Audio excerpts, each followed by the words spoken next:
तुम्हाला तर माहिती आहे ना माझ्यासाठी काय काय प्रॉब्लेम्स आहे. तर पहिली प्रॉब्लेम आहे, तुम्ही जास्ती सबस्क्राईब करतच नाही. आधी खूप सबस्क्रायबर होत्या, पण मी आधी प्रायव्हेट व्हिडिओ काढायच्या, ज्यामुळे तुम्हाला माझे व्हिडिओ दिसायचे नाही. त्यामुळे तुम्ही सबस्क्रायबर्स डाऊन केल्यात.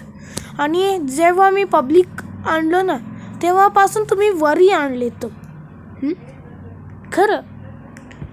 आणि जर तुम्हाला प्रॉब्लेम आहे तर मी काय करू ह्याच्यात.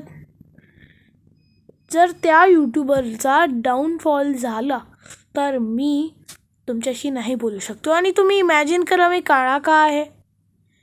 मी गेला होता सफारीला, तोपर्यंत मी काळा झालो, खूप काळा, डस्टमुळे. ओके, तर काय झालं माहिती आहे एक्झॅक्टली मी तुम्हाला सांगणार आहे नेक्स्ट व्हिडिओमध्ये. तर तुम्हाला माहितीच आहे ना की मी काय आहे काय नाही, मी काय नाही करू शकतो. तुम्हाला तुमचा करा.